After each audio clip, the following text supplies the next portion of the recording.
दोस्तों, एक नगर का राजा अपनी प्रजा का बहुत ध्यान रखता था। उनकी जरूरत को हर संभव पूरा करने की कोशिश करता था।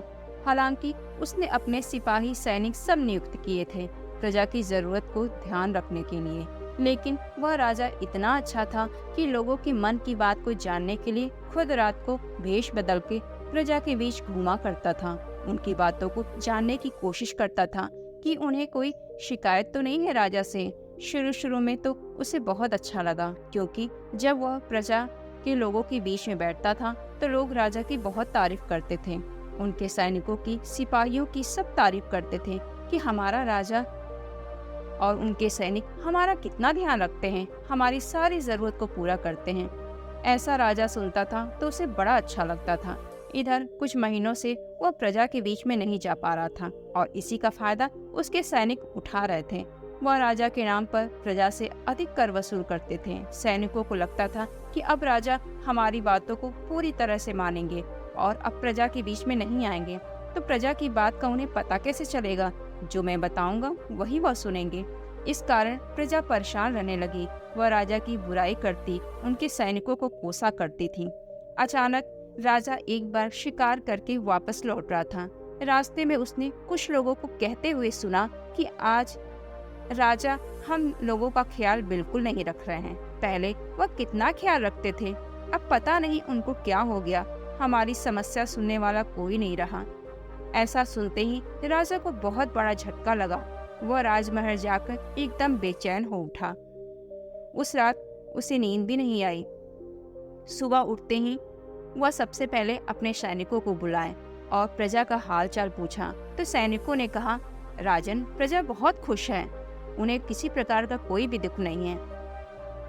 उस दिन को राजा ने किसी प्रकार गुजारा और जैसे ही रात हुआ वह प्रजा के लोगों की बातों को जानने के लिए वेश बदल कर निकल पड़ा। अपने प्रजा की पीड़ा को जानने के लिए, उनकी समस्याओं को पूरी तरह समझने के लिए एक जगह पर कुछ लोग बैठकर बातें कर रहे थे। उन्हीं के बीच वह गया और बोला, क्या आप लोग मुझे यहाँ के राजा का पता बता सकते हैं?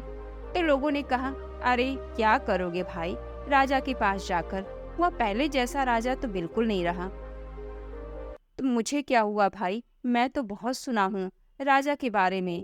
बोले, नहीं, पहले हमारे राजा बहुत अच्छे थे, अब तो हमारी समस्याओं को सुनने वाला कोई है ही नहीं। कुछ देर राजा उन्हीं लोगों के बीच में बैठता है और लोगों की मन की बातों को जानता है।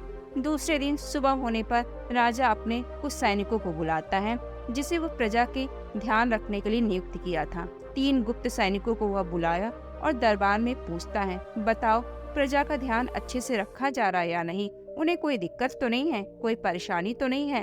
तो तीनों सैनिक कहते हैं, बिल्कुल नहीं महाराज, आप जैसा कहते हैं मैं वैसा ही करता हूँ। प्रजा बहुत खुश है आपसे, उन्हें किसी प्रकार का कोई भी दुख नहीं।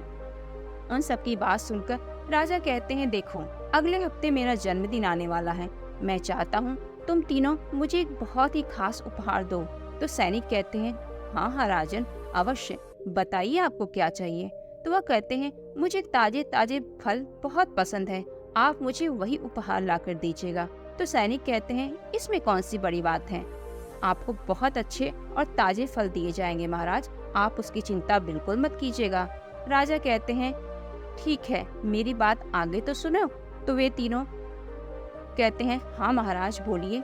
तो राजा उन तीनों को एक एक बड़ा सा बैग देते हैं और कहते हैं, इस बैग में तुम मेरे लिए ताजा ताजा और अच्छे फल लाना, और तुम्हारे पास सिर्फ आज रात तक का समय है, कल सुबह तीनों लोग मेरे पास आओगे। तो सैनिक कहते हैं, महाराज आपका जन्मदिन तो अगले हफ्ते है, फिर आज ही क्यों? तो राजा बोला, बस यूं ही मेरा मन कर रहा है। तो सैनिक कहते हैं, ठीक है, जैसा आप कहें। वे तीनों बैग लेकर निकल पड़ते हैं, क्योंकि उनके पास समय बहुत ज्यादा नहीं था, केवल 5-6 घंटे का ही उनको समय मिला था। कुछ ही देर में वे तीनों सैनिक एक फल के बगीचे में पहुंचते हैं।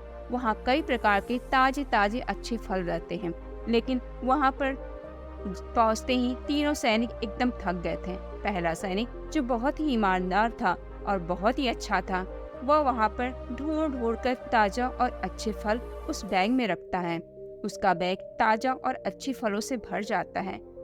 थोड़ा समय शेष रहता है तो वहीं पर एक पेड़ के नीचे आराम करने लगता है। दूसरा सैनिक बहुत ही चालाक और शातिर दिमाग का रहता है। वह सोचता है, "ये राजा, इसको देखने वाले कहाँ हैं? वह तो केवल हम लोगों से फल मंगाकर हमारी परीक्षा ले रहे हैं, या देखने के लिए कि हम लोग उनका आदेश पालन करते हैं या नहीं। उन्हें इतनी फुर्सत कहाँ?" ऐसा सोचकर वहाँ के आस-पास जमीन पर जो भी फल गिरे थे, अच्छे बेकार, वह सब उनको बैग में रख देता है, क्योंकि वह इतनी मेहनत नहीं करना चाहता है फल को तोड़ने में। फलों को अपने बैग में रखता है और वहीं पर आराम करने लगता है। तीसरा सैनिक, जो महाआलसी और धूर्त था, उसने सोचा, मुझे तो यहाँ कोई फल दिख ही नहीं रहा है। अब पेड़ पर से कौन फल तोड़ने जाए? जमीन पर भी नहीं है, आसपास तो मुझे केवल ये पत्ते ही दिख रहे हैं। तो वह कहता है, इन पत्तों को ही अपने बैग में भर लेता हूँ। कौन राजा इसको देखने जा रहे हैं? पत्तों को पूरा भर लेता है और कुछ देर वहीं विश्राम करने लगता है। यह क्या, जब तीनों की आंख खुलती है तो सुबह हो चुका होता है।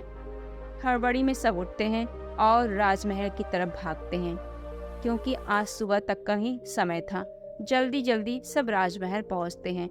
राजा के पास आकर कहते हैं, राजन, मैंने आपका काम पूरा कर लिया। यह देखिए, हम तीनों ने अपने बैग में ताजे ताजे फलों को भरा है। तो राजा के सिपाहियों को आदेश देते हैं और कहते हैं कि इन तीनों सैनिकों को कारागार में बंद कर दो। तो तीनों सैनिक कहते हैं, राजन, हम लोग का कसूर क्या है? आपने जो कहा हमने किया, फिर हमें जेल में क्यों डाला जा रहा है? राजा बोलते हैं, बिना किसी सवाल के इन लोग को जेल में डाल दो, और 1-2 दिन के लिए नहीं बल्कि पूरे 1 महीने तक। और सबको आदेश दिया कि इन तीनों को कोई भी खाना न दे। अब जो पहला सैनिक रहता है, उसके बैग में तो बहुत अच्छे और स्वच्छ फल रहते हैं। वह उसी को खाकर 1 महीना गुजार लेता है और वह बिल्कुल स्वस्थ रहता है। वहीं दूसरी तरफ जो दूसरा सैनिक था, उसने अपने बैग में सड़े गले फल रखे थे। मजबूरी में भूख लगने पर उसी को खाना पड़ा और इसके परिणाम स्वरूप वह बीमार पड़ गया 1 महीने में। और जो तीसरा सैनिक था, जिसने फल के नाम पर केवल पत्ते ही पत्ते रखे थे, शुरू में तो उसने नहीं खाया, लेकिन जब भूख बर्दाश्त नहीं हुई तो उन्हीं पत्तों को खाने लगा। अंततः वह इतना बीमार और कमजोर हो गया कि 1 महीने के अंदर ही उसने अपने प्राण त्याग दिए। 1 महीने के पश्चात उन तीनों सैनिकों का निरीक्षण करने के लिए राजा स्वयं गए। पहले सैनिक को देखकर वह बहुत अधिक प्रसन्न हुए, दूसरे सैनिक को देखकर बहुत अधिक क्रोधित, और तीसरे सैनिक को देखकर सिपाहियों से कहते हैं, जाओ इसका अंतिम संस्कार कर दो, ईश्वर इसकी आत्मा को शांति प्रदान करें। और सैनिकों को राजा बाहर निकाल देते हैं और अपने राजमहल में बुलाते हैं। कहते हैं पहले सैनिक से कि मैं तुमको अपना सेनापति नियुक्त करता हूँ, और दूसरे सैनिक को देश निकाला का आदेश देते हैं। एक बार फिर से प्रजा राजा की इज्जत करने लगती है, उनका सम्मान करने लगती है। फिर से प्रजा में चारों तरफ खुशियां ही खुशियां भर जाती हैं। तो दोस्तों, हमने इस कहानी के माध्यम से देखा कि हमें ईमानदारी और सच्चाई का साथ कभी नहीं छोड़ना चाहिए, क्योंकि हमारी ईमानदारी और सच्चाई कभी ना कभी हमारा साथ जरूर देगी। तो आपको यह कहानी कैसी लगी, कमेंट बॉक्स में लिखकर हमें जरूर बताएं और अपने दोस्तों को शेयर करना ना भूलें। नमो बुद्धाय।